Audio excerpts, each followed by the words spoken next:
পরীক্ষা চলাকালীন বিনা অনুমতিতে রায়গঞ্জ বিশ্ববিদ্যালয় চত্বরে প্রবেশের অভিযোগ উঠল রায়গঞ্জের বিধায়ক কৃষ্ণ কল্যাণীর বিরুদ্ধে। অভিযোগ তুলেছেন খোদ বিশ্ববিদ্যালয়ের উপাচার্য দীপক রায়। ঘটনায় তুমুল চাঞ্চল্য বিশ্ববিদ্যালয় জুড়ে। বিশ্ববিদ্যালয় সূত্রে খবর, বৃহস্পতিবার স্নাতক এবং স্নাতকোত্তর স্তরে বিভিন্ন বিষয়ে পরীক্ষা চলছিল ক্যাম্পাসে। সেই মুহূর্তে আচমকাই কোন রকম অনুমতি ছাড়াই লোকজন নিয়ে বিশ্ববিদ্যালয় চত্বরে প্রবেশ করেন বিধায়ক কৃষ্ণ কল্যাণী। বিশ্ববিদ্যালয়ের মাঠে তিনি বেশ কিছুক্ষণ ক্রিকেট খেলেছেন বলে জানা গিয়েছে। বিনা অনুমতিতে বিশ্ববিদ্যালয়ে প্রবেশের ঘটনায় তীব্র নিন্দা করেছেন উপাচার্য। তিনি বলেন, বিধায়ক বিশ্ববিদ্যালয়কে না জানিয়ে হঠাৎ প্রবেশ করেছেন। বিশ্ববিদ্যালয়ে পরীক্ষা চলাকালীন জারি থাকে 144 ধারা। সেক্ষেত্রে লোকজন নিয়ে বিশ্ববিদ্যালয় চত্বরে প্রবেশ করা অত্যন্ত দুর্ভাগ্যজনক। বিধায়কের সাথে এদিন বিশ্ববিদ্যালয়ে অবসরপ্রাপ্ত অশিক্ষক কর্মী তপননাথকেও দেখা গিয়েছে। তারও কড়া সমালোচনা করেছেন উপাচার্য। বিশ্ববিদ্যালয় আধিকারিকদের সাথে কথা বলে তিনি এই বিষয়ে ব্যবস্থা নেবেন বলে জানিয়েছেন।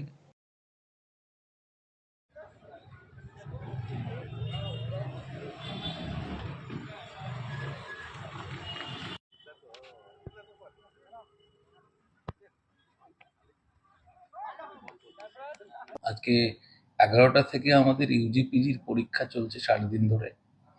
আমি বাইরে থেকেই শুনলাম যে রায়গঞ্জের মাননীয় বিধায়ক উইদাউট পারমিশনে আমাদের ক্যাম্পাসে চলে এসেছে এবং তিনি সম্মাননীয় একজন বিধায়ক রায়গঞ্জের। সবারই একটা তো প্রোটোকল থাকে, অফিসিয়ালি তিনি আমাদের জানাননি। এবং পরীক্ষা মানে 144 ধারা, সেখানে বাইরের লোকজন নিয়ে এসে তিনি মাঠে নাকি ক্রিকেট খেলেছেন এবং অফিস চত্বরে এদিকে এসছেন। এটা আমাদের কাছে অত্যন্ত দুর্ভাগ্যজনক। যেন বিশ্ববিদ্যালয় একটা শিক্ষা প্রতিষ্ঠানের শীর্ষে অবস্থান করছে, তার নির্দিষ্ট কিছু নিয়ম কানুন রয়েছে, প্রোটোকল রয়েছে।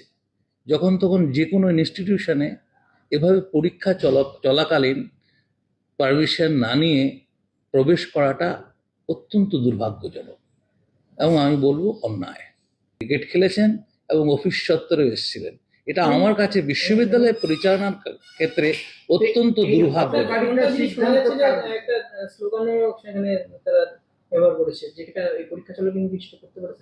পরীক্ষা চলাকালীন তো স্লোগান ব্যবহার করতে পারে না।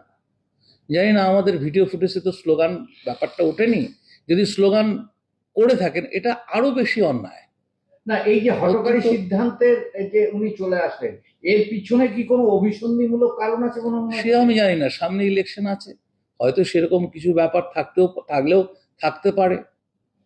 পাশাপাশি স্যার আরো একজনকে ছবিতে দেখা গেছে, আমাদের কাছে যা ছবি এসেছে দেখা গেছে যে বিশ্ববিদ্যালয়ের সদ্য তার চাকরি থেকে অবসর নিয়েছেন এখানকারই কর্মী ছিলেন, তাকেও দেখা গেছে এই একই জায়গায়। কি বলবেন? এর আগে নন টিচিং এর অনেকগুলো আমরা চিঠি দিয়েছি, দুটো এখনো ইনকোয়ারি কমিটি চলছে। তারপরেও যদি এই শিক্ষাকর্মীদের বোধোদয় না ঘটে, তাহলে বিশ্ববিদ্যালয়ের ইতিহাসে এটি একটা দুর্ভাগ্যজনক ঘটনা। আমি দেখছি সমস্ত ভিডিও ফুটেজ খুঁটিয়ে দেখছি, এসটির অফিসার আছেন, তার সঙ্গে আমি কথা বলবো, আমাদের আধিকারিকরা আছেন, তার সঙ্গে কথা বলবো, সমস্ত স্তরে কথা বলে নিশ্চয়ই আমরা একটা ব্যবস্থা গ্রহণ করব। অন্যদিকে এই বিষয়ে রায়গঞ্জের বিধায়ক কৃষ্ণ কল্যাণী জানিয়েছেন, তিনি বিশ্ববিদ্যালয়ের পাশে একটি পুকুরের পরিকাঠামো দেখতে গিয়েছিলেন। ফেরার পথে মাঠে বাচ্চা ছেলেদের আবদারে তিনি অল্প সময় ক্রিকেট খেলে চলে এসেছেন। বিধায়ক আরো বলেন, উপাচার্য মানসিক ভারসাম্য হারিয়ে ফেলেছেন, তাই এমন কথা বলছেন।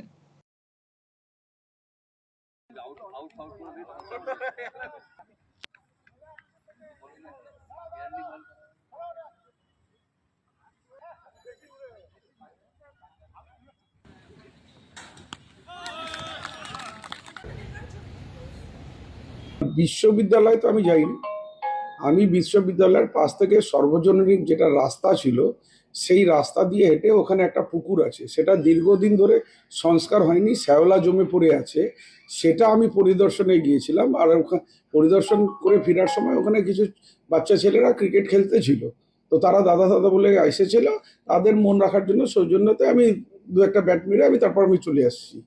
তো এটাতে ওনার আপত্তিটা কোথায়? আজকে উনি যে হিসাবে বলছেন পারমিশন নিয়ে যেতে হবে, অ্যাকচুয়ালি সত্যি কথা বলতে আমার মনে হচ্ছে উনি মানসিক ভারসাম্য হারিয়েছে, নালে এই ধরনের অবাঞ্ছিত কথা উনি বলতেন না। কেন উনি জানেন যে নতুন ভিসির অ্যানাউন্সমেন্ট হয়ে গেছে, যে উনি পার্মানেন্ট ভিসি, ইনি তো টেম্পোরারি ছিলেন। হ্যাঁ, তো সেই জন্য উনি মানসিক ভারসাম্য হারিয়েছেন। আমি ওনাকে এটাই উপদেশ দেবো, সময় নষ্ট না করে চিকিৎসকের কাছে গিয়ে পরামর্শ নিন। কেননা আপনি এই ধরনের ভুলভাল বললে পরে আগামী দিনে স্টুডেন্টরাও তো আপনাদের কাছ থেকেই শিক্ষা নেবে। সেই জন্য আপনাকে ইমিডিয়েটলি ডক্টরের পরামর্শ নেওয়া উচিত।